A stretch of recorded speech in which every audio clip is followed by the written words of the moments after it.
What's the first thing you do when your paycheck hits your bank account? If you're like most people, you probably start spending without a plan. But here's the thing, the first 30 minutes after getting paid can either set you up for financial success or leave you scrambling by the end of the month. And so, in this video, I'm going to uncover 7 things you need to do as soon as you get paid so that you can take control of your money, reduce financial stress, and start building long-term wealth without feeling restricted. If you're new here, hi, I'm Nisha. I'm a qualified accountant and a former investment banker, and on this channel we talk about all things personal finance and self-development. Let's get into it. Step number 1, calculate your baseline. This is where so many of us stumble. We fall prey to what researchers call the illusion of a well. This psychological phenomenon, it tricks us into feeling richer than we actually are when we think about our money in lump sums like a salary deposit, rather than also considering ongoing expenses. For instance, if your paycheck that comes in is $2,000 or $3,000, $4,000, whatever it is, it might feel like a fortune when it lands into your account, but very quickly dwindles when you break it down into rent, bills, groceries, and savings. So, without tracking these expenses, it's easy to overestimate what we can afford, therefore leading to financial stress before the next payday even rolls around. So to combat this, we first need to understand your core baseline, which is just how much you spend on your essential living expenses. Many people don't have a clue what that number is. Strip away all the luxuries, all the fun spending, all the little pleasures. Just calculate your core fundamental expenses. The aim is to keep that number below 60% of your take-home pay. By putting a cap on it, it means you're essentially freeing up the remaining 40% to shape your life. Think of it this way. The fundamental expenses keep your day-to-day running. The remaining 40%, you first want to allocate towards your financial priorities, then you want to use it to design a life that you truly love. That's what we're going to be talking about throughout the rest of the steps. So step number 1, calculate your fundamental expenses. If you want to implement the system, I've created an intentional spending tracker. It's completely free. You can go to nisha.me or click the link in the description. It will calculate how much of your take-home pay you're spending on your fundamental expenses. And it also includes a workshop that I'm going to be hosting where I'll walk you through exactly how to optimize those finances to stay within the recommended percentages. Both are completely free. Link is in the description. Step number 2, build a quick solution fund. Imagine waking up tomorrow to an unexpected expense. Your car breaking down, a medical bill lands in your inbox, or your job suddenly feels a lot less secure. How would you handle it? The reality is 39% of people in the UK have £1,000 or less in savings, and nearly 50% of Americans have less than $1,000. That means nearly half of us are just one financial surprise away from stress, debt, or a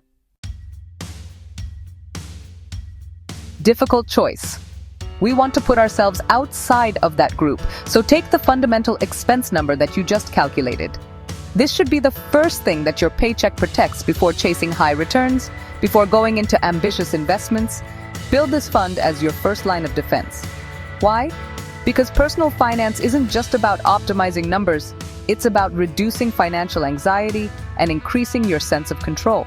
So that buffer isn't just money, it's peace of mind. Save up that exact number and keep it into a high-interest, easy-access savings account. Step 3. Pay down high-interest rate debt. High-interest debt drains your money faster than any savings account can grow. Anything above 8% interest is costing you more than you're earning elsewhere. So this step needs to be your full focus before moving on. The Snowball method of paying off smaller debts first can provide quick wins, but the Avalanche approach targets your highest interest rate debts first. The Snowball method is all about paying off your debt in order from smallest loan size to largest, and it provides you quick wins, whereas the Avalanche approach targets your high interest rate debts first. This strategy, the Avalanche method strategy, it might feel less rewarding initially, but it is the financially optimal route, saving you more money in the long run. So rank your high interest rate debt from highest to lowest. Anything above 8%, pay off in that order. Something to remember: if you have savings beyond that 1-month solution fund that we spoke about, and your savings are earning less than what your high interest rate debt is costing you, which is very likely, it makes sense to use some of those savings to clear your debt faster. This might feel counterintuitive, but you're reducing the overall interest you'll pay over time and keeping more of your own money in your pocket. Step 4. Max out employer benefits. There's 2 tax advantage accounts you need to be using. I'll come on to the second one later, but for now, the first one to focus on is the employer retirement match account. So if your employer offers a retirement match, that means they're literally giving you free money to invest for your future. How it works is for every contribution you make up to a certain percentage, they match it. So if your employer offers a 5% match and you contribute 5% of your salary, they'll double it by adding another 5%. That's a 100% return on your money immediately. No other investment offers that kind of guaranteed return. The second major benefit is that your contributions reduce your taxable income. Since you're putting money into your retirement account before taxes are taken out, you pay less tax now while still building long-term wealth. This means, again, more of your paycheck stays in your pocket today, whilst also growing tax-free for the future. So check with your HR team to see firstly how much you're contributing right now, secondly, if you're maxing out your employer match, and third, what funds your employer is investing in for you. Whilst you don't have full control, most employer plans let you choose between different types of risk portfolios, depending on your goal and overall. Yes, the fees for investing through your employer workplace retirement account may be slightly higher compared to investing on your own, but the free money from your employer and also the tax savings more than make up for it. Step number 5, build an emergency fund. Now it's time to level up. Building a full emergency fund, the goal is 3 to 6 months worth of your fundamental living expenses. Enough to cover a job loss, unexpected bills, or anything else that life throws at you without the stress and without thinking, how am I going to pay for the next couple of months' bills? I know that 3 to 6 months number sounds like a lot, but here's the thing.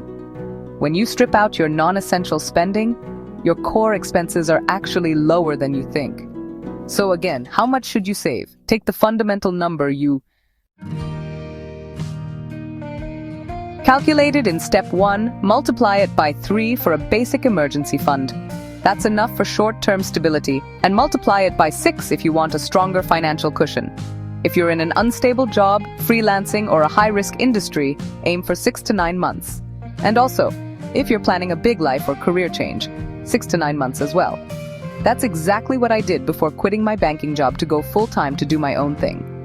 It gave me the freedom to make the leap without financial stress, without worrying about how I'm going to pay for things. Step number 6, invest.